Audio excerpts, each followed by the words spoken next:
Okay, so like, okay, so but I can move like on this place. Okay, perfect.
So we to start at 10 or hmm? With the cap, yeah. Okay, thank you.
Ready?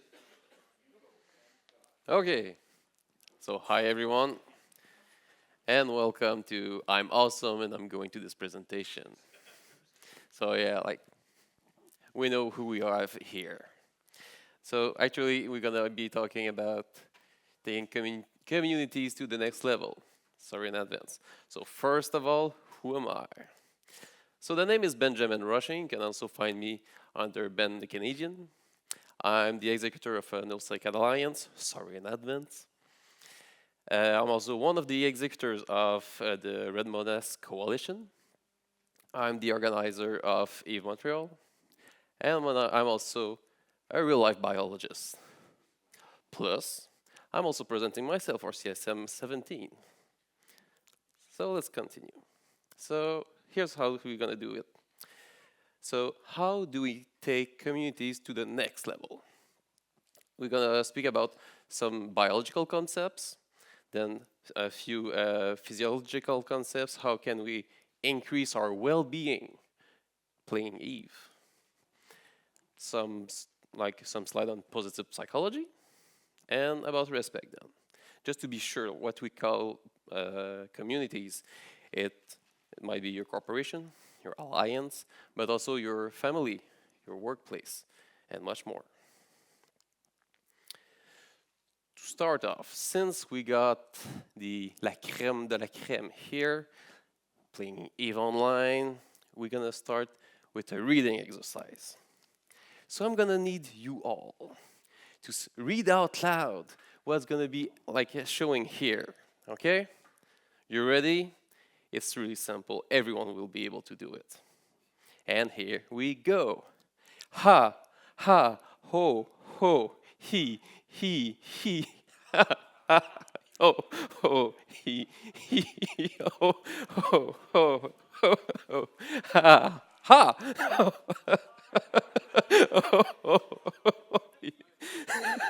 yeah, that's good, that's good. That's great, that's great. So I'm gonna bring your attention here on how you were maybe looking at each other, looking for social approval. Am I doing this, or is he just doing a fool of himself? I'm going back to that in a few slides. So let's dive into the science. First of all, how social are humans? To answer that question, we're gonna be looking at brains. And more specifically, the prefrontal cortex of the brain, because it's the one responsible for higher thinking, personal expression, social behavior, like the adjustment to your behavior to the environment, and much more. So those are the things that you need to remember throughout the presentation. So let's first start with two that we really know. So the cat and the dog. So prefrontal cortex, social recognition and stuff. The dog from the wolf, he lives in packs. So the social recognition is really important for him. As the cat, a lot less. It's also the same part of this, of the brain that is responsible for higher thinking. Some of you might be like cats or dog owner and see that they are not using all their potential. Let's not go there. Then after that we got, the chimp. See, it's getting bigger. And what's actually interesting, it's when we get to human, it's really, really big, really developed. So how social are humans? A lot. Let's keep it to the nervous system and go into the autonomic nervous system. So the one that you don't control directly. There's two main sections in this system. It's either the parasympathetic nervous system, when you're relaxed. And there's the other one, where you're not relaxed and you're stressed. Let's start with the first one. So in the first one, in the parasympathetic nervous system, you're gonna be releasing serotonin. So serotonin, it's a neurotransmitter. Okay, it's involved in a lot of stuff. So thermoregulation, circadian cycle, some motor control, much more. If you got a low level of serotonin, it might actually cause anxiety. At higher level, it is gonna be contributing to the feeling of happiness and well-being. Too much, though, if you got from medication, some rare genetic disease, it's gonna cause a lot of behavioral changes. Might be lethargy, anxiety again, some disorientation, confusion, much more. Then you got the oxytocin. The oxytocin, it's mostly act on the lean muscle of the uterus and the mammal glands, but also on trust, empathy, and also generosity, social recognition. It decreases the fears and helps recover from bad social interaction. Plays a big role in sexuality, feeling of attachment, sexual arousal, orgasms. Some call it the happy or the love hormone. And also, well, we got some minus from the the oxytocin. It might lead actually to wanted to defend like the group that you're in, and lead to violent behavior towards other groups. Then you got the dopamine. Well, most people know this one, so it's the one involved in the reward system. So how you're learning, and when you get dopamine, you want to get what gave you dopamine in the past. So it's really important to know how you get this dopamine, because if you get it from, let's say, sugar or cocaine that give like a high peak of dopamine, well, after the high peak, you go as low on the other side. So like it disrupts completely your natural way to get your dopamine. So it means that you want more because you have a deficit. Hence, addiction. Don't do drugs. Okay. Then we're gonna pass on the other section. So, sympathetic nervous system, when you're stressed. So we're gonna mostly be focusing on two hormones, so cortisol and adrenaline.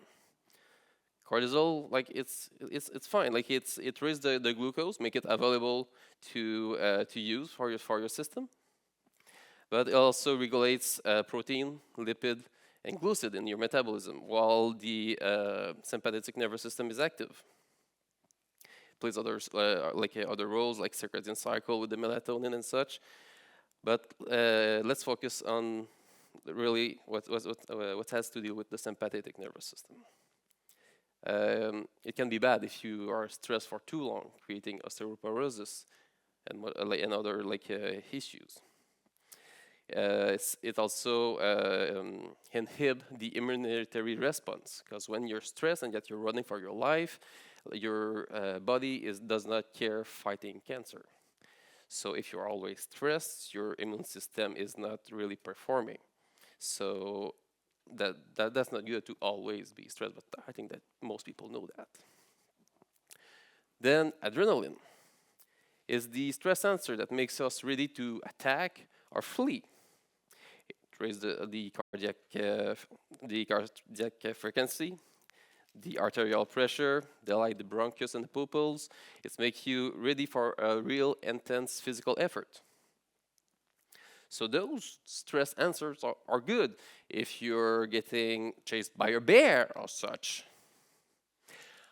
But stressing over a deadline or a presentation, it's not that helping, but it still happens. Actually, the Harvard Medical School actually found out that stress is responsible for 90% of the consultation. When you combine stress with loneliness, it becomes as bad for health as smoking. So if you're already smoking, well, times 2. Sorry.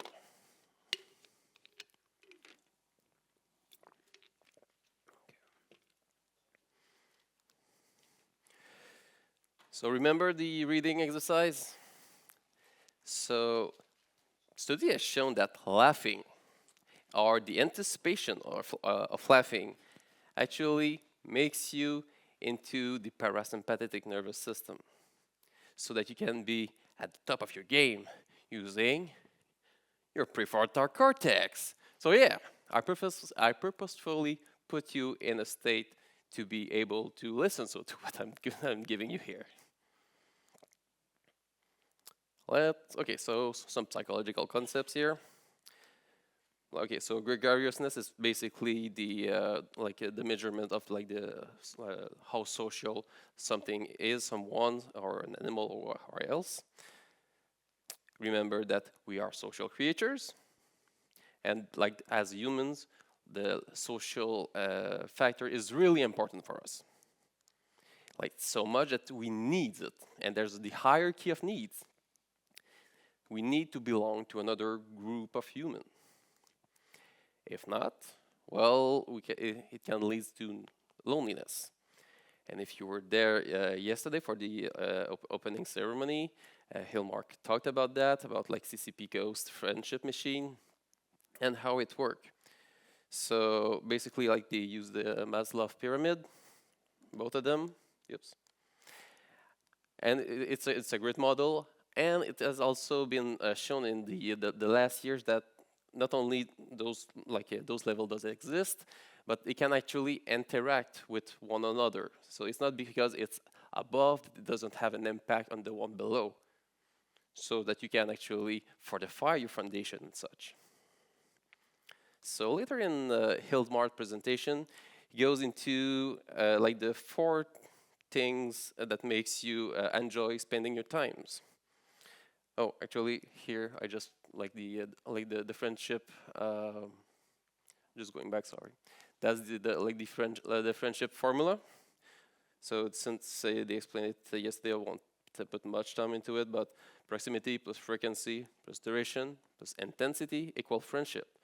So you need to be close to the person, like frequently, and with a good duration and intensity. And the intensity section, that's where Eve is really good at. And that's form friendship. Later in his presentation, Hildmar talks about the 4 key motivation to be happy spending your time. So it might be an intrinsic as like money. It might be something that has to do with your purpose. So doing something higher than yourself. The mastery of skills or whatever. And here, autonomy, so the desire to direct your own life. So for the purpose of my presentation, I'm going to use synonyms. So we keep in mind the friendship machine, that is like the relationship. We change that one for finding meanings, accomplishment, and engagement. And since like formula are fun, let's put those into a formula. So engagement, relationship, meaning, and accomplishment. When we add positive emotion to that, we get into the definition of what is the well-being by Dr. Martin Seligman. So yeah, Eve has the power, if we add positive emotion to it, to directly affect your well-being. That's something. And that's actually what leads us to PERMA. So positive emotion, engagement, relationship, meaning, and accomplishment. So those 5 are the pillar that support your well-being. Okay? So PERMA can be measured, like every single pillar can be measured. So that's the model that Dr. Seligman actually showed. The model is great, but it has the disadvantages that it doesn't get you how well you're currently doing. But if you ask you the question, how can I improve those? Well, you can adjust your pillar so that your well-being can be at the level that you want. So since we only need to add positive emotion to what has already been shown by Hilmar and CCP, let's see into those. So we're going to speak about positive psychology. So we got the regular psychology, and positive psychology, it's a field, okay? The scientific study of an optimal human functioning that aims to discover and promote the factors that allow individuals and communities to thrive.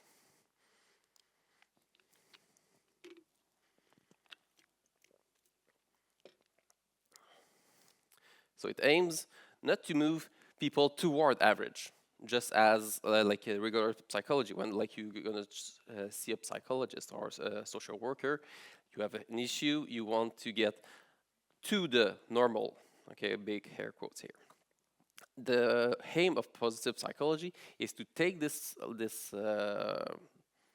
average and move it up to build on strength. positive psychology is also quite aware that negativity is not bad.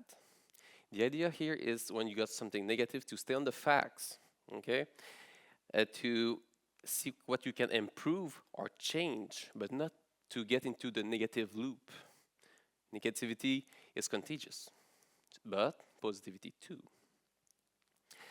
Then positive psychology goes into it's not the answer to all of society's problems. Not because you're positive that nothing bad will happen. Okay. Then we go into happiness. So happiness versus success, and like the happiness advantage. So happiness versus success, it's quite simple. The happiness doesn't need to be on the other side of success. Okay. Happiness is in the present, not behind success. Lots of successful people are not happy. Happiness is more the joy that you feel moving up to your potential. Then positive psychology also is also about realistic optimism. So those are the 5 tenets of positive psychology. So we got the growth mindset, the gratitude exercise, meditation, physical exercise, and random act of kindness. So to see how those tenants actually get into a community and make it improve, we're going to see, well, actually real case study that just add those to communities.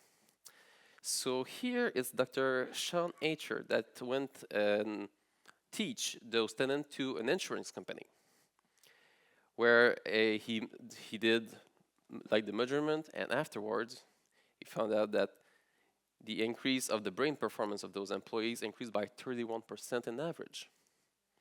He measured like a better, complex thinking, better creativity, a better energy level, and all business outcome actually increased. And also, they also easily measured that they got like a 30% increase in sales. Not only that, they also find out that positivity brings dopamine. So yeah, prefrontal cortex again. Then Dr. Ancher took those results. He just like did something really great with a small community. He went to Iowa.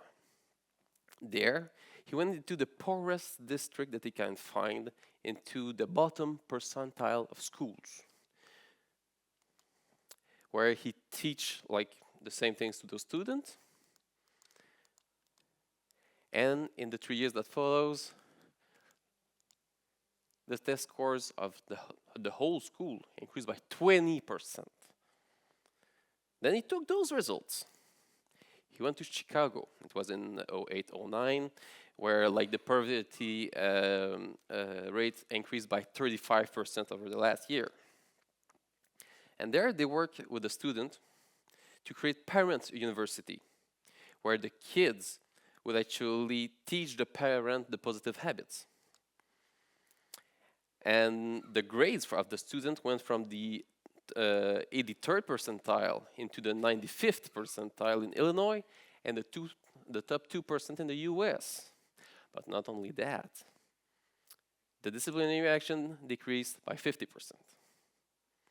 The depression rate by 30%. The calls to the 911 center by 40%. That's quite something. Then we're gonna move to another case study that actually is still going with Dr. Seligman again, with the U.S. Army. So Dr. Seligman started in 2009 to train all U.S. drill sergeants into positive psychology and well-being. The goal was to make more growth after a difficult outcome instead of PTSD, suicide, substance abuse, and such. But also the goal was to improve the overall resilience. And since then, they saw a significant reduction in all cases of mental illness and substance abuse. So about 50% reduction in substance abuse and about 20% reduction in related mental illness. So as you can imagine, it is now officially in the US military program. So see, those are cases of how different communities have been changed by positivity. So there's like a power into it. But how do you use this power? That's what we're going to link with respect. So okay, first of all, let's get a definition. We call respect an active process that increase our awareness of one another to non-judgmentally interact with people from all backgrounds. And that's where it's getting interesting. Respect can be practiced by any action or behavior that promotes another person's well-being or make them feel connected to you and or the communities that sustain them. It allows us to work more efficiently. But not only that, what do you think? Why do you think that we work more efficiently with people that we know better? What does that do for our brain? It's easier. We trust more. We can be ourselves. We take shortcuts. Okay, we work more efficiently. And well, since we work more efficiently, we're gonna engage in a way that both esteem myself and you. We are gregarious, remember? We have more a section of our brain dedicated to interact with our own species than most of the other species. So yes, once again, prefrontal cortex. Also, respect is not tolerance. So if we got tolerance here, we are suspicious by nature. Okay, if we do nothing, we're suspicious. And you playing Eve, you are suspicious. So suspicion leads to avoidance. And if you continue to be suspicious, it can actually lead to hostility. Both of those are energy loss and decrease in efficiency because it's like in a given day you got a X amount of energy. If you take a part of this energy to do something else, well, you're not actually working on like 100% of the time. You're not efficient. But if we change suspicion with curiosity, you can actually reverse the process. You can even go higher and get like into engagement. But not only that, you can go even higher. And that's where you're going to actually reach the respect. So keep in mind, respect is an active process. What does it give? Well, same thing. Well, behavior triggers biological response. Guess which one? Serotonin, oxytocin, and dopamine. Boom! Prefrontal cortex again. So it also helps to reduce the costs associated with lawsuits and non-respectful or discriminatory behaviors. It helps to get like a greater learning and innovation because, well, you're using your prefrontal cortex, remember? Increase the resilience, increase workforce engagement, improve physical and mental health. It'll help attract, engage, and keep your best talents. It adds your ability to provide high customer service because it's easier to get to give respect to customer if you're treated with respect. Gives a higher job satisfaction, higher productivity, and much more. But this respect does exist. And how does it work? It's quite simple. An act of disrespect is going to go immediately into your long-term memory because that's useful for our survival. That's logic. And the act of disrespect, well, it actually shut out the prefrontal cortex because it's usually engaged like the fight or flight condition, which put you into like the sympathetic nervous system. So adrenaline, cortisols. And well, yeah, there's health issue on like even on the neural system.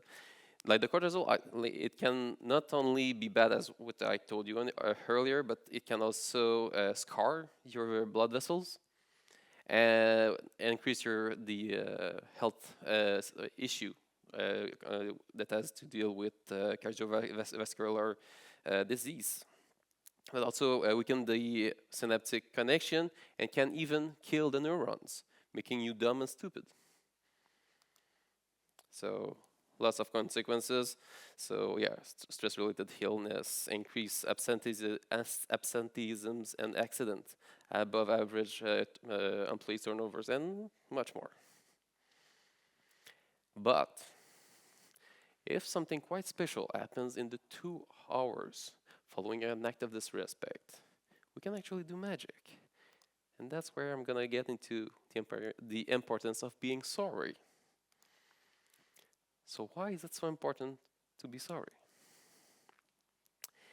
If sometime between the 2 hours that after like an act of disrespect, the person said that they are sorry, making an honest and sincere apology to the other person, it disrupts the memory consolidation process. It's almost like hitting the reset button.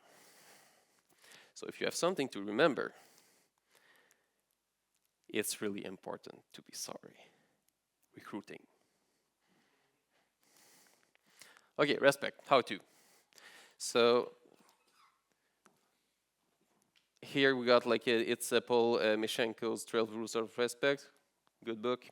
Those are like only a few of them. Be aware of your verbal and extraverbal cues. Show curiosity in the perspective of others. Look for opportunities to connect and support with others. Treat others like they're smart. Learn to be wrong on occasion.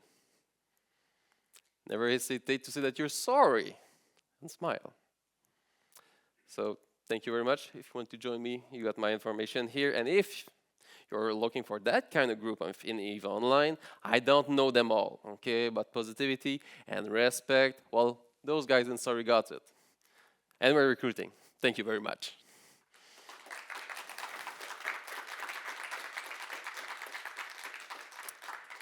We'll now take questions. If you would like to get to the mic, if you got any.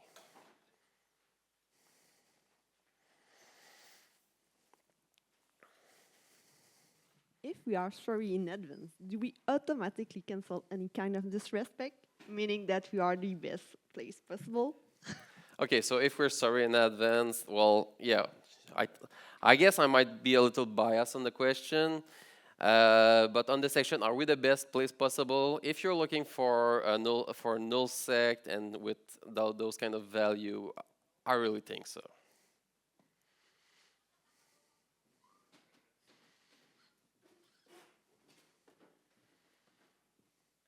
Hi. Have you ever tried running gratitude or meditation before a fleet?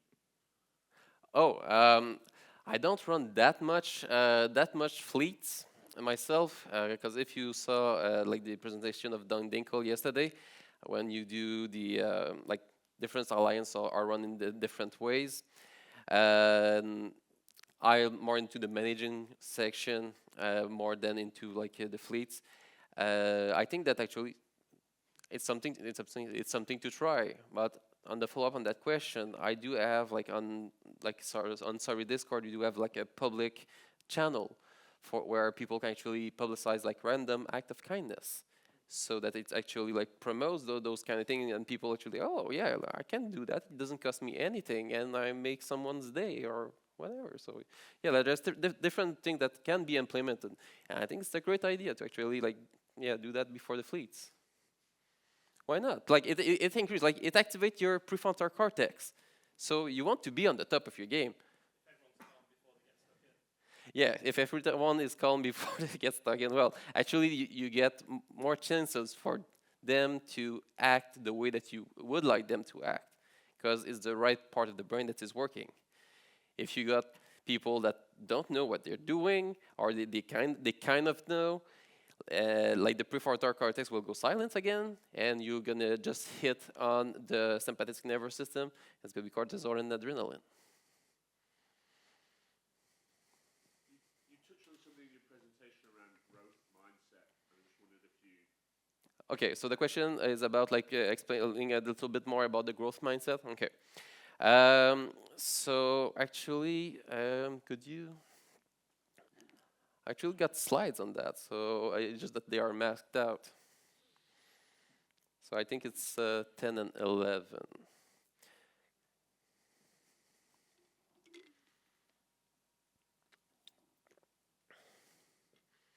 Okay, so that touch into two things.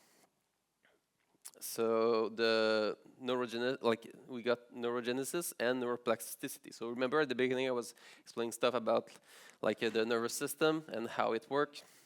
So neurogenesis, the creations of neurons, which actually happened like in prenatal, but also in adulthood. Adulthood, it's a part of the brain that actually got like a few stem cells that can actually help you regrow new pathways in your in your nervous system. But it can also modify and adapt. That's what we call the neuroplasticity. So changing structure and function into your nervous system. Can strengthen the pathway or atrophy the pathway. So if you if you want to know more about that, I do suggest you a book by Jim Quick, Limitless.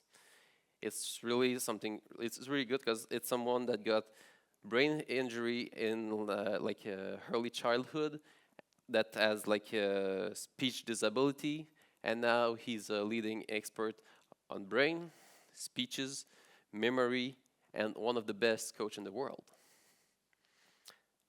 Which lead us to the growth. Because we all have like the possibility to do like neurogenesis and neuroplasticity. So growth is really a choice if you want to get somewhere and go like further. So this one is actually the theory by Dr. Carol's Estwork, where she explained that there's two big type of mindset.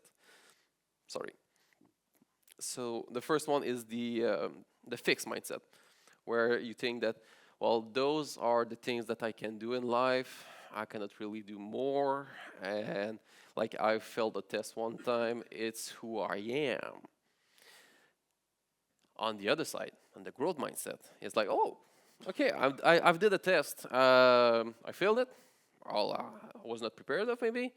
I'm gonna study. I'm gonna redo it, and be better. I see challenges as opportunity to grow. Like it's really like the way where you don't see limits, where you can actually go further. Does that answer the question? Yeah. Yes. Is approaching the matter of mental health with a growth mindset important to improvement of a person's condition? Okay, well, that's a great one, because when we talk about mental health, well, there's everything that has to do with what we call mental hygiene. Okay, you can get a lot of information on that with Meditation's book, where they compare meditation to actually mental hygiene. Like we shower, well, actually the brain should actually get his own hygiene, and for that I can actually recommend you. I can't remember the way it's. What's the name of the book? Yeah, Stress Less and Accomplish More by Emily Fletcher. Yeah, so that's really a good book, like around like this kind of things, because in her book what she's telling is we are not all monks, and it's not all the type of meditation that are good for us, those that are monks, well, yeah, there's all kind of meditation, but those that live busy lives and actually has to be efficient, there are other kind of meditation that exists, and she's talking about it in her book. Um, to go back to your question, everything that has to do with mental health, like there's like in psychology, there's the place that you want to get toward what we call normal. Okay, so big quote here, but you don't have to stop at normal. We saw like mindsets. You can go above and beyond. Once again, like the book by Jim Quick, where he's the perfect example of that, where he started really far away, and now he's top of the world on that. So yeah, growth mindset, that's real. Thank you very much. You're welcome. So on that, thank you everyone.